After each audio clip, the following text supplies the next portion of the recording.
মুরব্বী হওয়াতে তিনি তো ইউটিউবার, ভাইরাল পারসন, এমন কিছু কাজ করে মানুষকে আই ওয়াশ করার জন্য, মানুষের মনোরঞ্জন করার জন্য। হাজারো মানুষ তার কাছে গিয়ে স্বাগত জানাচ্ছে, এমনকি আলেমরা পর্যন্ত তার গলার মধ্যে মালা দিয়ে নিজেদেরকে গর্ভবতী মনে করতেছে।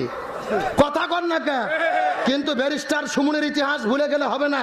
এই ব্যারিস্টার সুমন তো সেই লোক, যেই লোকটা সুপ্রিম কোর্টের ভেতরে প্রসিকিউটর থাকা অবস্থায় কোরআনের পাখি আল্লামা সাঈদীকে কেমনে শাস্তি দেওয়া যায় এই জন্য তিনি কাজ করেছে। বাংলাদেশের যে আলেমদের ফাঁসি হয়ে গেছে, শাস্তি ভোগ করেছে, তাদের বিরুদ্ধে তিনি কাজ করেছে। এমনকি বাংলাদেশে ভাস্কর্য বিরোধী, মূর্তি বিরোধী যখন আন্দোলন হয়েছিল, এই ব্যারিস্টার সুমন বলেছিল ভাস্কর্য মূর্তির বিরুদ্ধে যারা কথা বলে এই আলেমগুলো হলো রাজাকারের বাচ্চা। এখন আপনাদের কাছে আমার প্রশ্ন, যারা আলেমদের ফাঁসির জন্য কাজ করে, আলেমদের জেলে ঢোকানোর জন্য কাজ করে, আলেমদেরকে রাজাকার বলে, তাকে কি